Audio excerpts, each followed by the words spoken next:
Hello, everybody. This is about men that have impacted the urban music dynamic of pop, R&B, and also which is done when it comes to hip hop. This one right here is Tupac. He actually one of those who kind of ushered and helped try to bring together and also controversial different parts of the United States when it comes to the East Coast and West Coast. This artist right here is the great Michael Jackson. He was the king of pop. He was amazing.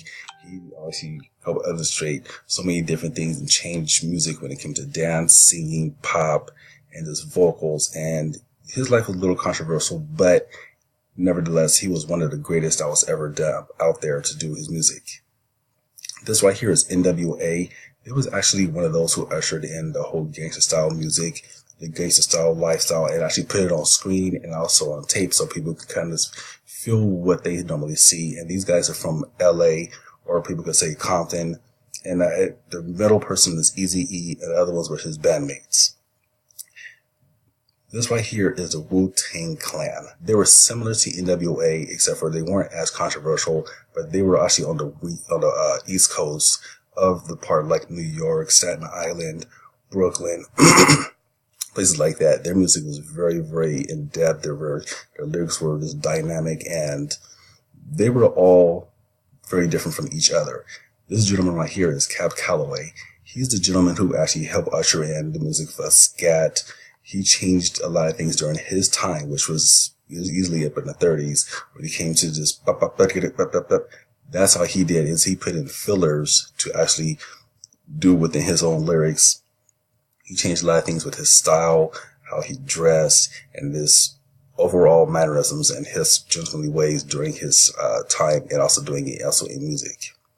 This right here is a music mogul. His name is Sean Puffy Combs. People call him P. Diddy or Puff Daddy. He was actually one of those who started off as an A&R, and he actually built himself up to be an A&R company, which is called Bad Boy. And he has changed the game when it came to clothes, style, music, modeling, everywhere. This right here is a gentleman named Marvin Gaye. Marvin Gaye had music that was impactful when it came to gospel, impactful when it came to street music, and his music was similar to Tupac and Amaru Shakur's in the first slide, and that it made you feel exactly what he was talking about, and made it to a point where everybody could see things through his eyes of the world. These guys are actually called the Roots. The guy we see with the afro, and you see the guy with the glasses, they actually play music.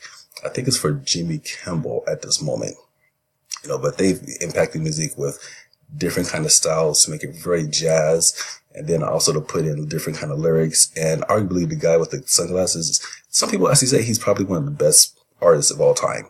This right here is DMX. He strictly made street music for those who were just underclass, who were suffering, who were downtrodden, who was angry all the time. He made music mostly just for them, and people felt him. He actually had one of the only artists who made 2 albums in 1 year that actually went platinum, which is actually extremely difficult to do. These gentlemen right here are called Outkast.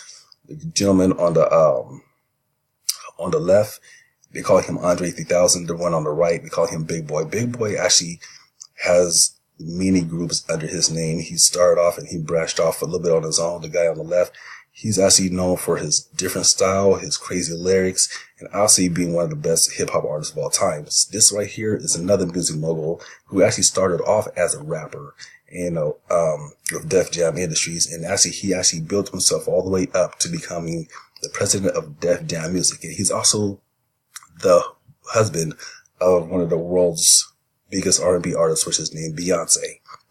So this right here, you can't say nothing negative about this guy. This is Stephen Wonder.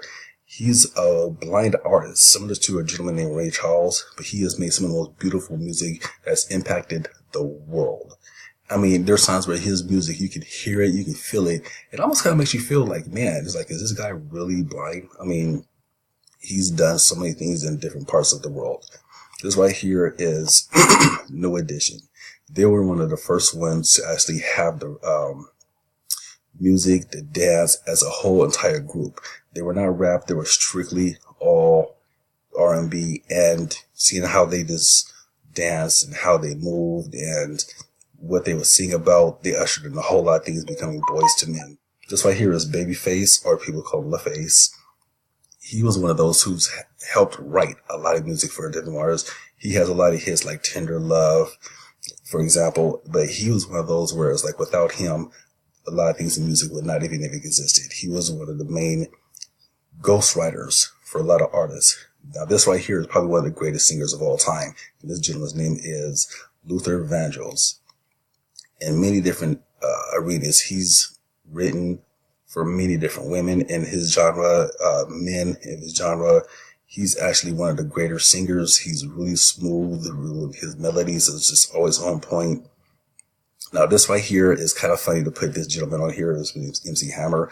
But MC Hammer has actually impacted a lot of things as it comes to hip hop music in the early 90s. He's actually went, I think it was like 30 times platinum on an album which no one has ever heard of for that genre ever. And I'm not sure how many people has ever even got to that point.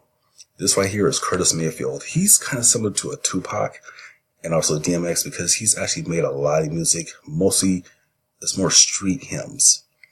But his stuff was things that you learned about. So he would talk about a lot of negativity.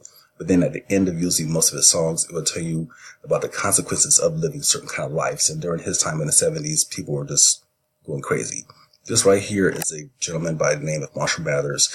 He's at this moment probably one of the greatest or one of the best hip hop artists when it comes to lyrics. I mean, he's done things which is similar to MC Hammer where he's changed the game. He's done so many awards. I mean, this and everything. He's from Detroit and he's done an impact.